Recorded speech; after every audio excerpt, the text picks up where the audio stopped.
without further delay, let's begin today's event, Nearshoring in Mexico, Managing Risk and Seizing Opportunity. I'd like to introduce your host moderator for today, and that's Kirk Locklin, Managing Director and Founder, Nearshore Americas. Kirk, the floor is yours. Thank you so much, Karen. It's great to have you all on this call, webinar broadcast. Again, my name is Kirk. I'm the founder of Nearshore Americas. I will be your moderator today. This particular webinar, I think, is going to be really interesting. As we often talk about at Nearshore Americas, markets change. They go into different cycles. We don't always know what cycle that is. So the Mexico of today is not the same Mexico of 2 years ago or 3 years ago. And a lot of the material today will be very relevant, I think, to our audience, which, by the way, I do recognize a lot of names, but I also see a lot of new faces or new registrants. So I want to welcome you. Hopefully you get a lot out of this experience. And let me just dive right in. So again, the topic is nearshoring in Mexico, managing risk and seizing opportunity. For our traditional audience of listeners, of course, a key part of this focus today will be services, but we also will expand the conversation into manufacturing and other areas of interest that relate to nearshoring. There is no question this concept of nearshoring is getting a lot of mainstream attention. Many of us in the business world have known about it for years in our own corners of the universe. But if you notice politically, it's spoken a lot more frequently out of Washington, and, you know, business publications, mainstream press are talking about it. So it's a really, really important time to look at this. Something I do want to emphasize, we love to get your questions and comments. So at any time, if you have a thought, just jot it in the console in the Q&A panel. And we'll have time later on after the session, after the presentation period, to address that. Real quick, you know, we all know that entering and succeeding in Mexico is no easy exercise. It's a complex place, and it's really worth exploring how to do it right and strategically have the right approach. So we're going to cover a whole range of issues, some of the current opportunities and challenges, issues around site location and considerations of those issues, workforce environment, key infrastructure issues, logistics, government role, international trade, finance options, and establishing key banking relationships. So joining us today are three excellent speakers. First up will be Alejandro Delgado. He's the principal partner for direct investment advisory at J.A. Del Rio, with experience in over 400 direct investment projects for global companies and an advisor to Mexico's Ministry of Finance previously. Also will be Zaida Saliba. She has over 18 years of experience in the banking and financial industry herself. She's the Senior Vice President, International Banking with Amagi Bank, based in Houston.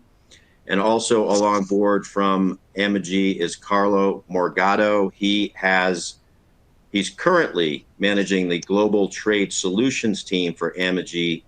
Prior to joining Zions Bank Corporation, he worked for Frost Bank as their San Antonio, Texas headquarter lead, and held various positions previously in international commercial lending. So hopefully I've covered all the key points. And again, I really appreciate you all joining us today and giving us your 100% attention, which I know is hard in our world today. So with that, Alejandro, let me turn it over to you. Right. Well, Kirk, thank you very much. Thanks for the invitation, and good day to your audience and to everybody.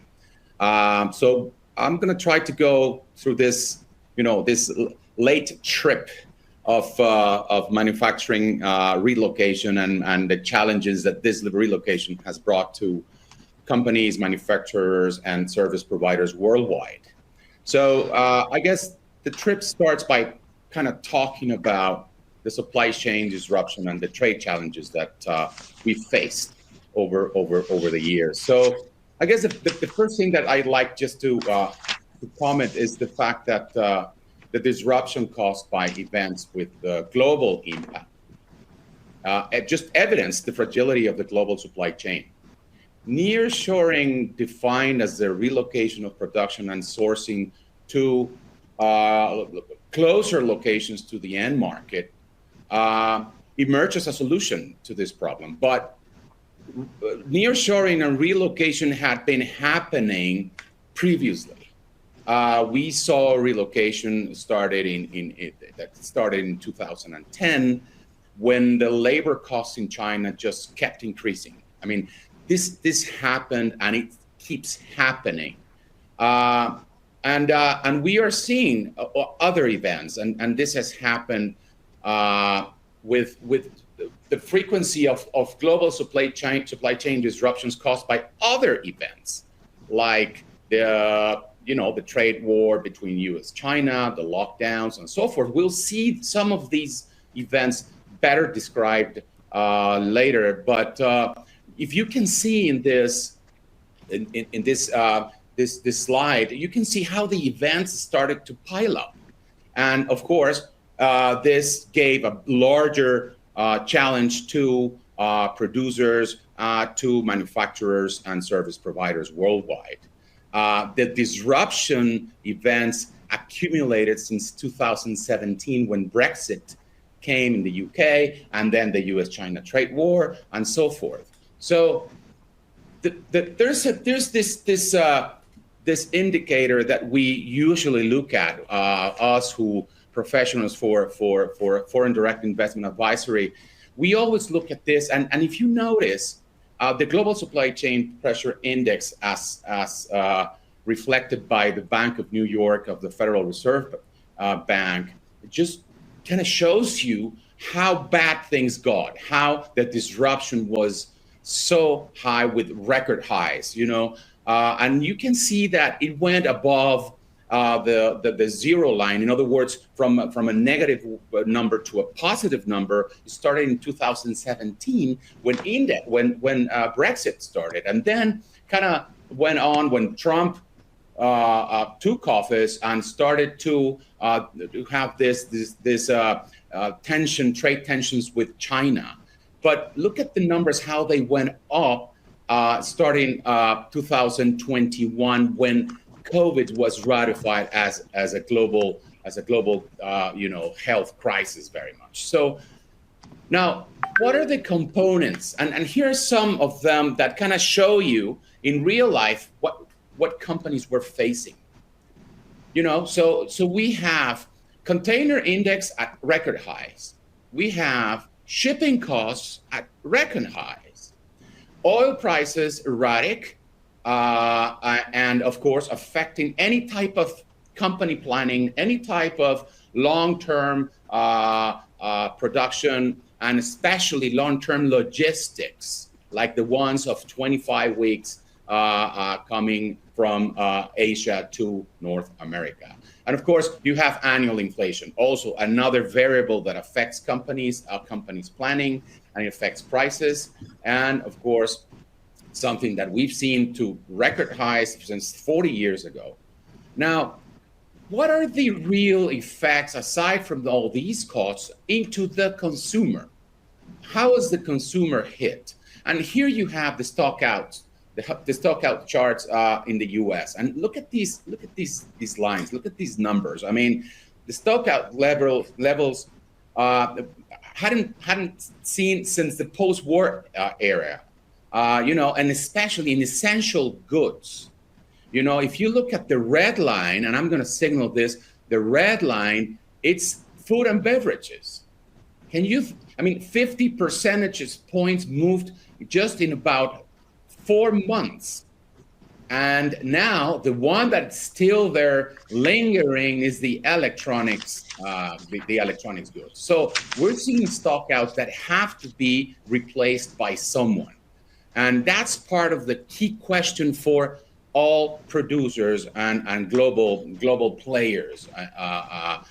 They are trying to solve, the market requests and the market requirements as we're seeing. So we've learned a lot throughout this crisis. But where do we go? So where do we go? So if you look at this, the left side of this chart, please, this is the productivity chart for the U.S. And the U.S.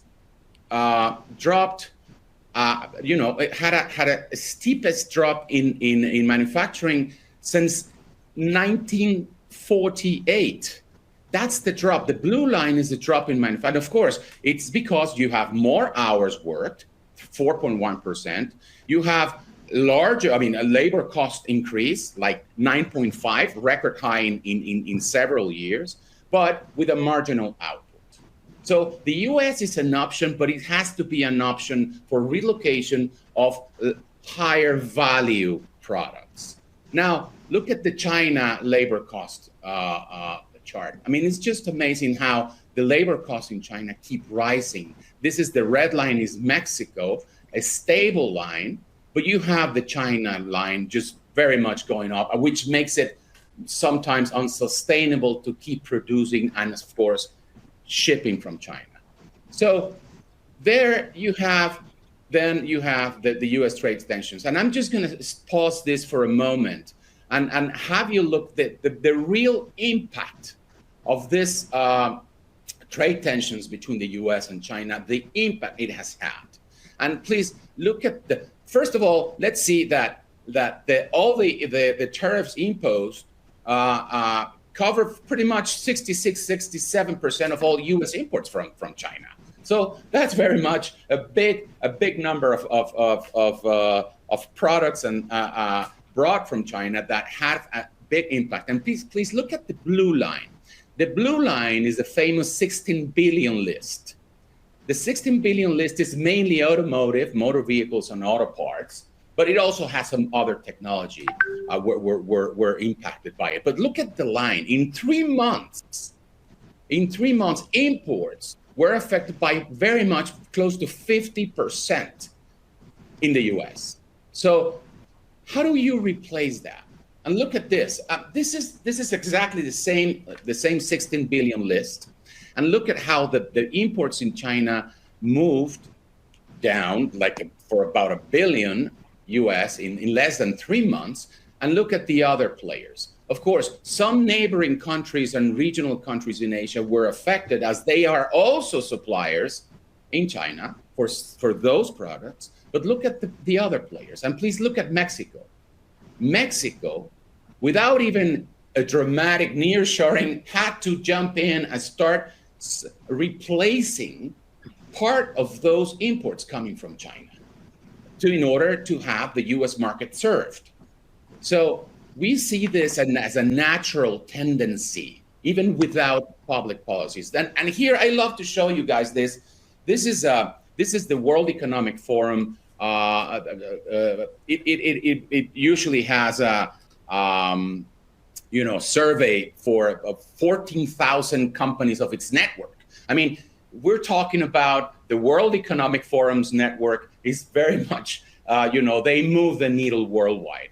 And in the 2020 survey, look at how they were expecting macro trends and expected changes on their strategy. And the number one with 55.1% is that to modify their value chain. That's the answer of the companies. They are doing that. And now look at the 2023 just released, how the numbers even increased in terms of supply shortages and rising costs on inputs for business and supply chain becoming more relocalized. In other words, regional production, regional strategies instead of global strategies with longer supply chains. So, but the 2023 survey was also affected by the regulatory interventions in the U.S. And I think those are very interesting. The U.S. is really moving the needle, where you see that the Inflation Reduction Act and the CHIPS Act with major budgets for incentives and for supporting, bringing these supply chains. Look at how the map is moving. This is changing and this is accelerating the relocation paths more to North America when speaking about serving North America. So what does the MIT says about where is production going? And so we prepared this chart where you have what's the strategy, what are the sectors, and what's the preferred location according to the MIT Center for Transportation and Logistics. And look at this, the US becomes now a preferred place for fast responsive supply chains and high margins and high value, right? But Mexico is of course there. And so Mexico becomes kind of a dominant player when you talk about lower value, mid value, and even higher complexity in production. We'll see why. We'll see why in just a moment here. So why invest in Mexico? Well, Mexico, first of all, Mexico, it's been in the global market for years now, for at least 20 years. Mexico is the largest exporter in Latin America by far. Mexico exports more than the combined exports of the rest of Latin America, including Brazil. So that gives you a hint of how Mexico has become a global player. Now, in terms of labor force, I mean, Mexico has, it's a large country, 130 million people with skilled labor force. It's got engineers, close to 130,000 engineers graduate every year. So this is a basis for, bringing and relocating manufacturing, even sophisticated manufacturing, to serve the North American market mainly. Now, as far as cost, Mexico is proven to be cost competitive. In some places, it's becoming more expensive. We'll see that in just a moment. But in terms of logistics and shipping, and of course, in terms of tariffs and operating costs, Mexico is a player. Mexico has been there and is proven to be very competitive. And it's got a structure, a production structure that is very much intertwined with the U.S. Production system. And so now other aspects, of course, that have to be with, the FDI Confidence Index, another not, let us say, more qualitative kind of information, but it's brought a lot of investment into Mexico.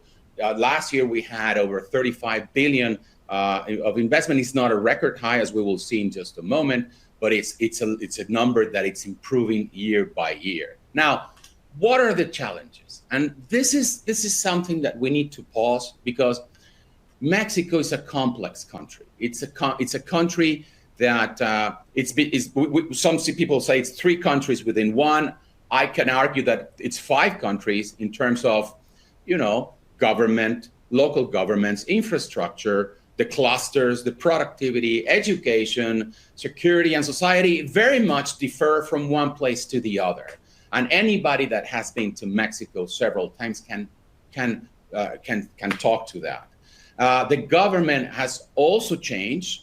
And now it's more centralized. It has disconnected itself from state policies, and the states are very much pulling the truck for promoting investment. So state governments now have a role, a larger role, but of course with less impact because of the size of their budgets. Now you have other challenges like the governance and of course security that you have to plan around it and you have to look at it. We're seeing, Kirk and audience, we're seeing electricity supply challenges now, okay? The electric policies and electricity policies in the Mexican government has changed, and this has impacted, the development of the grid, the electricity grid, which only grew last year 0.05%, with a market increase in consumption of 3%. So we're seeing these kind of trends that are worrisome that you need to look at when you invest in Mexico. The water crisis, the North water crisis is a reality. You have to check that. You have to look for the right infrastructure and other aspects that are right there. I'm not going to go through all of them, but there is also, I should say, in some places, there is talent and labor shortages.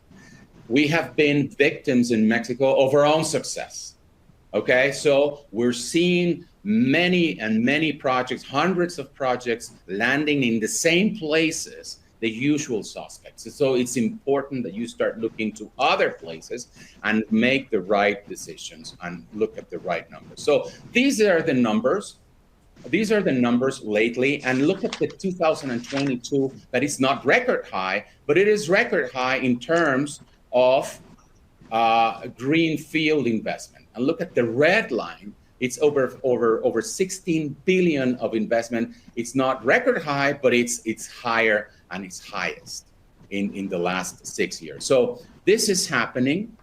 These are the sectors. Transportation, of course, becoming kind of a major requirement for anybody settling in Mexico and wanting to export. This is booming, but also other sectors like the computer and electronics, and of course the automobile and auto parts sectors as well. This is the heat map for FDI, and as you can see, the usual suspects are in green, and others are not getting much investment, but this is moving as well. When you look at the foreign direct investment in greenfield investments. So here you have a change in the map and how this is moving along.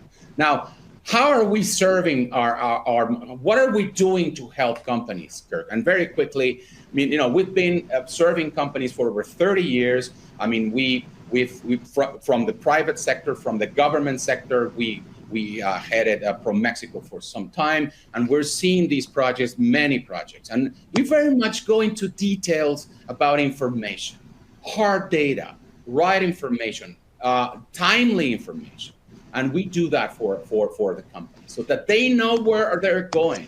Our main goal is to have these projects go to the most competitive site in relation to the project. If it needs water, if it needs electricity, if it needs closest to the market. So the second stage, you have to go to the places. You have to do your homework. You have to have boots on the ground. And we do that. And then we help them finalize and, until they're very much operational until the end. So some of the data that we go through, I'm not going to step very much, and we use our proprietary site location decision matrix so that the companies and the company boards and the leaders that overseas know exactly what the numbers are and how they affect their own variables. So this has been very useful for our customer base, and we're happy that we got that. So anyway, so we go through that. I'm just gonna leave some time for questions and so forth. But I just want to finish by saying what we're seeing is not a trend. It's a real change, a structural change where we go from global value chains to regional integration. But the way you do it and how you do it is going to make the whole difference in terms of cost and competitiveness. So that's very much where I stay, Kirk. Thank you. Thank you, Alejandro. Excellent. Really a lot of material there, a lot to consider. I've got at least 4 or 5 questions myself here. We'll get into that. We've also got a few questions coming in from the audience. So as we all know, when we're entering new markets, we have to be appropriately capitalized. We have to have a pretty sound financial understanding of what we're about to do. And we can't think of anyone better to talk about this topic than Carlo and Zaida. They are both here from Amegy Bank, as I mentioned earlier. Carlo, I'll turn it over to you. All right. Thank you, Kirk. And good afternoon, everybody. This is Carlo Morgado with Amegy Bank, calling in from hot and humid Houston. So what we're going to talk about, as Kirk said, is covering the management of risk as you do business internationally, and really from a financial and banking perspective for you.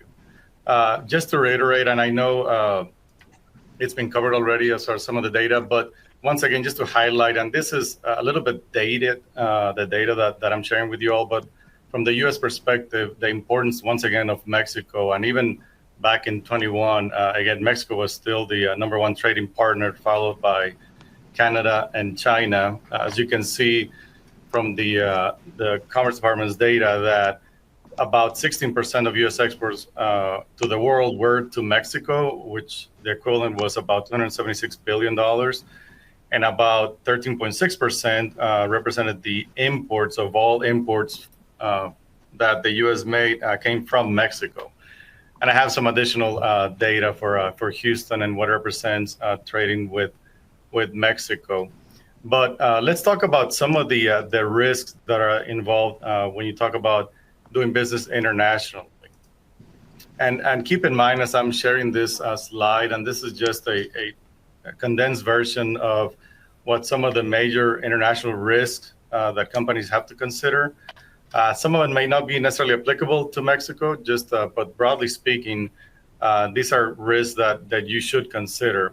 As an example, when you talk about, if you look at the quadrant here on the left-hand side, the domestic, as you are doing business in your home country, you likely know or understand or know how to maneuver the legal system. Hopefully it's depending on where you're at, a stable political environment.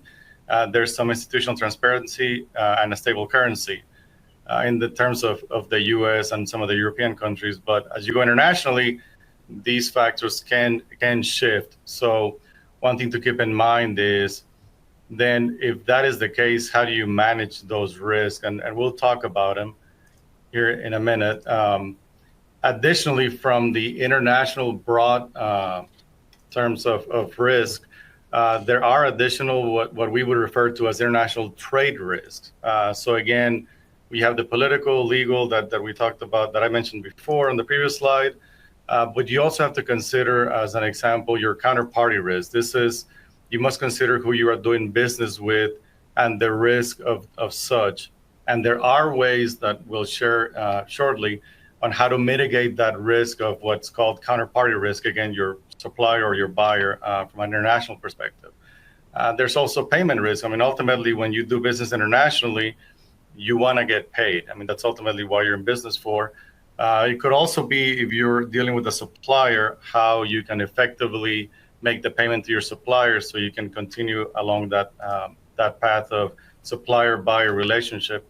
And finally, there's the everlasting, especially in the case of Mexico, the currency devaluation and appreciation. What this is represents the risk of converting either I'll give you an example, in the case of the US dollar, from US dollar to Mexican pesos, say to pay a supplier, or if you're going to be selling in Mexico, then converting the Mexican pesos you'll receive as payment to US dollars. And as I was thinking about this, one very quick anecdote, and some of you may recall this. I recall back in August of 2008 through about March of 2009, the peso devalued against the US dollar and depending on what time of day really you had looked at it, it swung as high as 40 to 50% devaluation. So what that meant was it took, at some period of time during that time frame that I just mentioned, could have taken up to 40% more pesos to get a single dollar. Now that is beneficial if you are paying a supplier in Mexico in pesos, because then your dollar will get you more pesos. But again, if you're getting paid in pesos, it would be for some companies, it was a pretty dramatic swing. And so how do we help customers doing business abroad? And we're going to get into some specifics here shortly, but we help them by financing the import and export of products, help the exporters sell their products internationally, get paid, help buyers control the import and payment process, and overall risk management. So some of the solutions, and I'm going to talk about, then I'm really going to focus on two of them for the purposes of this meeting. But again, in the Q&A, by all means, feel free to ask. But we categorize them in four broad categories. Foreign exchange solutions. So this is again referring to the conversion of US dollars to Mexican pesos or vice versa. You need to consider trade services. In this case, I'll talk about letters of credit, which is a form of payment that mitigates your supplier risk. Trade finance, you can get financing from a US bank, even if you're a company already established in Mexico. There's that. And also international banking from a foreign direct investments, another of the solutions that we offer. So letters of credit. And so what is a letter of credit? And this may be new to some of you. So a letter of credit is ultimately, the definition is a financial instrument used to substitute creditworthiness of a customer for that of a bank. And all that means is that as you do business internationally, say you're going to be dealing with a new supplier, you can offer to pay that supplier via letter of credit, and your supplier will receive a letter of credit from us, say from Amity Bank, as a payment to their bank, and it's an obligation between the banks that gives the supplier some peace of mind that as long as they comply with the letter of credit, whatever is stipulated in the letter of credit, think about it as almost like as a contract, that'll have some stipulations. If they comply with that, they go to their bank. The bank in Mexico would send us the documentation that's agreed upon, and we are obligated to pay on that. So essentially, you transfer the risk from the supplier's perspective of the buyer that's paying them to that of a bank risk. Because then it's the banks are obligated to make good on the letter of credit as long as it's being complied with the documents that are included. And that's two types of letters of credit. Traditionally, they're called commercial letters of credit. We call them import or export letters of credit. And then a standby letter of credit. A standby letter of credit, I guess the difference between the two primarily is a standby letter of credit. You can offer it as a guarantee of a payment, but you as the buyer would pay directly outside of the letter of credit to your supplier. If you don't pay, then the supplier has every right to come and execute on the letter of credit, and we are obligated to pay. So it's, as the name implies, standing by in case of non-payment by the buyer. And then a commercial letter of credit, you as the buyer would not pay outside of the letter of credit. The letter of credit would be the method of payment. So that's the only way your supplier would get paid. And again, this is used to mitigate the buyer-seller risk. And then on the financing side, we can assist, and U.S. banks, if they're approved by the Exim Bank, can assist a company that's established in Mexico financing the purchases of, say, raw materials or equipment from the U.S. So as a borrower in Mexico, you would be able to obtain access to funds or financing from a U.S. bank as long as we partner up with the Exim Bank. And the Exim Bank essentially is an agency of the U.S. It's the U.S. Export Credit Agency, and they promote U.S. exports by partnering with banks to provide us with a guarantee of payment in case of default of a foreign borrower. And there are several programs, but really the ones that I highlighted in the slide are the ones that are applicable for foreign buyers. It's called the Financial Institution Buyer Credit Program, which is used for financing essentially raw materials purchased from the U.S. and imported into Mexico.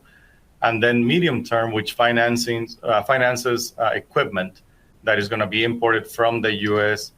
to Mexico. And now I'm going to turn over to my colleague Zaida to discuss some other solutions in terms of fund management. Thank you, Carlo. Good afternoon, everyone. So as Carlo mentioned briefly, we provide international banking solutions for companies that are looking to establish depository banking relationships in the U.S. But we also aid our clients who are expanding to other countries through our corresponding banking relationships when they're looking to set up accounts abroad.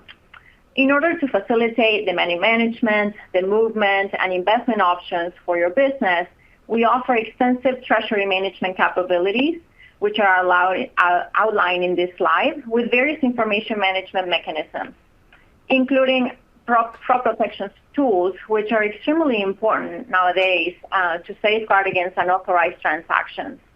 Let me quickly highlight a few of the solutions. So under disbursements, we offer wire transfers for money transfers domestically and internationally through our online platforms.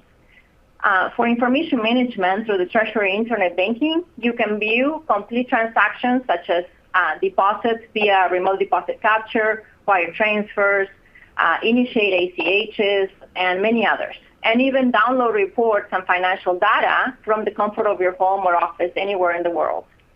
From a liquidity and investment management standpoint, as you build your balances in your accounts, we offer an automated sweep to help you maintain your funds liquid while earning a return. And in the interest of time, I will not go through all the many products and services for treasury management, but we're happy to answer questions as you have them. Okay, great. Carla, sorry, did you have anything else, Carla? Or yes. Or, okay. Can you hear me? Yeah, go ahead. Okay. So now let me share a bit about who we are and our humble beginnings. So the bank was founded in 1990 by Walter Johnson, originally under the name of Southwest Bank of Texas in Houston. The bank started with one branch, 20 bankers, and $50 million in assets. Walter knew that our clients will want a bank large enough to offer the products and services for big banks, while maintaining that local community feel and understanding. So as we continue to drive growth and expand through the Texas market, the bank eventually changed its name to Amegy Bank. In 2005, Amegy Bank became part of Zions Bank Corporation, one of the nation's premier financial services companies. Zions Bank was founded in 1873, currently manages $89.5 billion in assets, and operates over 400 branches in 11 states under 8 different affiliates. We stay close to our clients and collaborate with them to help them grow their businesses. We make a commitment not only to their banking needs, but their future. And because of our culture, in 2022, Amegy Bank earned the Greenwich Excellence Award and Best Brand in Middle Market Banking. Thank you very much. We look forward to working with you as you expand your international business. At this time, I'll turn it back to you, Kirk, to open it up for questions. Excellent. Thank you so much. Very informative and very helpful. As I mentioned earlier to our audience out there, I encourage you to send in any questions or comments. We've got maybe give or take about 10 minutes left, and then we'll close it out. I want to start with one thing, and maybe Carlo, you can address this. I know it's on the minds of lots of people in our market right now. The Mexican pesos reached a 7.5-year high versus the US dollar. Clearly, that indicates the dollar's buying power is diminishing. Do you have any insights on how your customers or clients are mitigating that, particularly in the BPO industry? Yes, thank you, Kurt. Yeah, that's interesting. I was looking at before the presentation just the swings of the Mexican peso to the US dollar, and to answer the question, and I think I just went back to July of last year. I think it was like maybe a 20% appreciation of the peso versus the dollar, which to answer your question, our customers, the way they mitigate it is essentially by buying what we talk about or call currency forwards. So what it is, it's an agreement between us and our customer to lock in an exchange rate today for a future delivery of the pesos. So what that means, if somebody needs, let's say, just to make it round, 17 million pesos, that gives $1 million. Today we lock it in. They don't give us $1 million today, sorry. We lock in the rate, the exchange rate, whatever it is, out to a delivery of, let's say, 3 months, 6 months. We lock it in today, so regardless of what the fluctuation and whatever happens with the foreign exchange rate between now and 3 months from now, that customer is locked in with an exchange rate, and they will be receiving the agreed upon 17 million pesos, as an example, at the agreed upon rate 3 months from now, and we essentially absorb the risk of the peso fluctuating. That's the easiest solution and the one that a lot of customers take advantage of from the U.S. perspective, doing business in Mexico. But it can also work the opposite way with a Mexican company, doing business in the U.S. and locking in, say, the dollars if they're going to get pesos. I appreciate that, Carlo. Very helpful. Alejandro, I'm going to kind of combine two questions here, so it might sound a little bit long, but I'm going to try to synthesize it. So they're both great questions. One is about local incentives. Which incentives have been proven to be effective for attracting foreign investors? And within that thought, you mentioned there's a lot of thinking. It's no surprise to everyone. Everyone thinks about the go-to markets of Mexico City, Guadalajara, Monterrey, always the poster children of outstanding markets. But in that same vein, are some of these so-called second-tier markets other metro areas doing some creative things and are overlooked and should be looked at more closely? Right. Yeah. So I guess in terms of incentives, so the federal government very much vanished from giving incentives. These are the ones we have as federal are mainly export incentives. The EMEX programs and other related foreign trade related programs. But the state governments are the ones that are, stepping in and helping companies establish. Now, some governments are using land as a way of attracting. And when I say using land, it can be it by a long-term loan, or be it like, a pure incentive, so it varies from state to state, but there are ones that I really like very much. And these have to do with labor training, workforce training, upskilling, reskilling. This can be a challenge. And I always recommend our clients that we push for, these type of programs, that we work with states, and we could have, some programs that have on-site training. You have also corporate training over in the corporate offices or in other sites. So designing these programs can be very useful. Now, other states are doing great job. I mean, when we think about the usual suspects, and when we look at the map that I showed to you on the greenfield, where is greenfield moving to, we see other players like Puebla, like Aguascalientes, and we see also other parts of Chihuahua, not only Ciudad Juárez. We see other places in Coahuila. So it's something that we really need to look for. We really need to analyze, and it has to do with the requirements of the investment. It's got to do with if it's a BPO, like one of the questions we have, a BPO, what are the requirements for a business process outsourcing? You have talent, workforce. So that opens a whole array of questions that you need to solve, like the profile, the requirements, the description, the depth of the labor pool.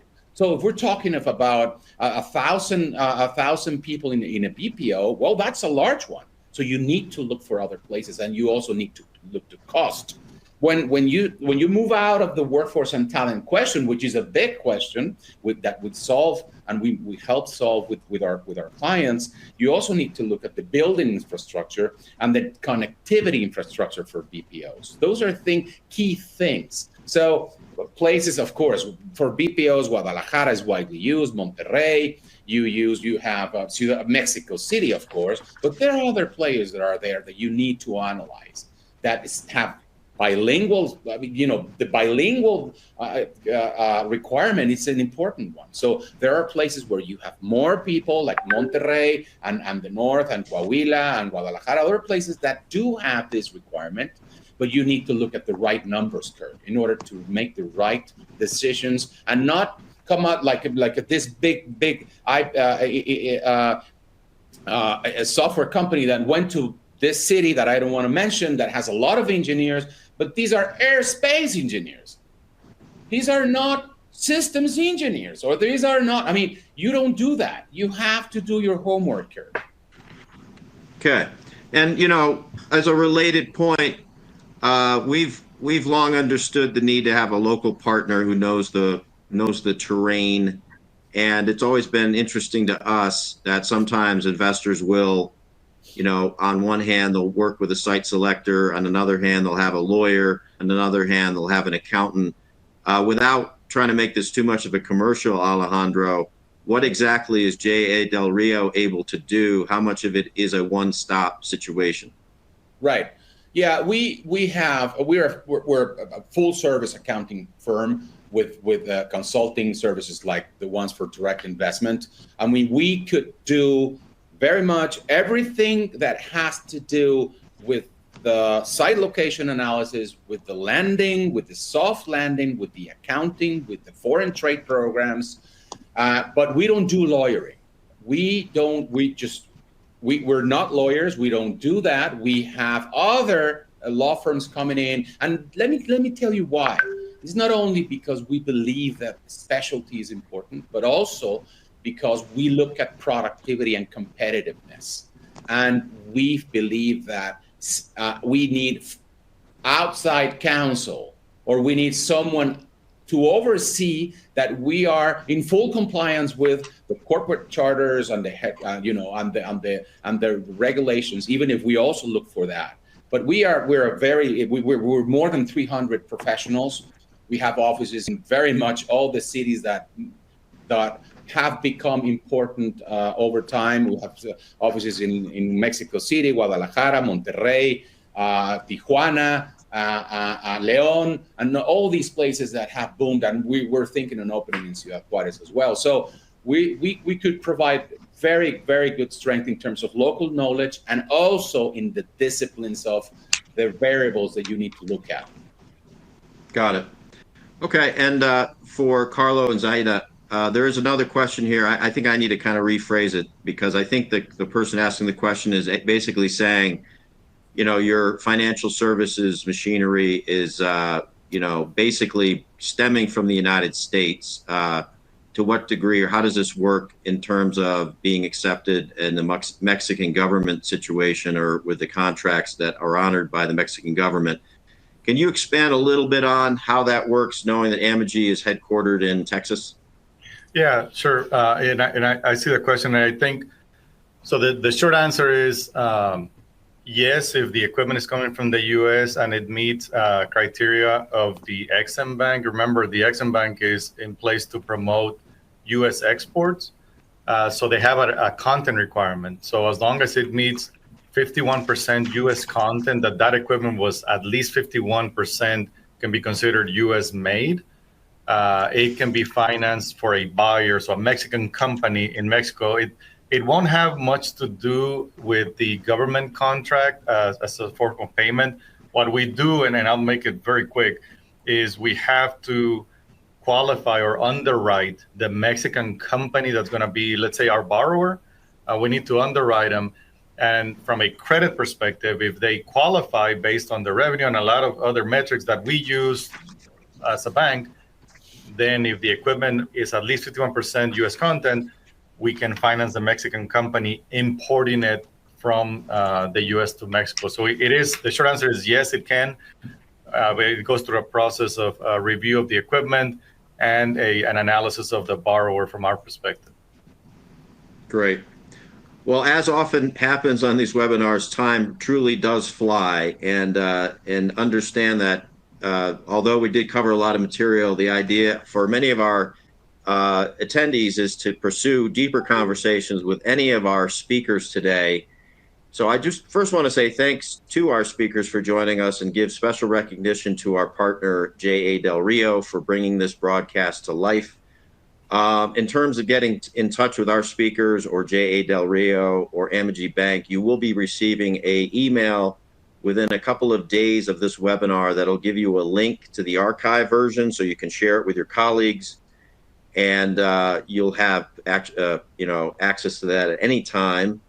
And I also just want to encourage you all to stay in touch with Nearshore Americas, follow our weekly newsletter, which is free, of course, and you can get better and better insights into what we're doing and the many opportunities to learn about often very complex terrain in Latin America as well as Mexico. So with that, I want to wish everyone a great rest of their afternoon, and we'll see you all next time. Thank you. Thank you, very much, Kurt. Thank you, Carlo. Thank you, Zaida.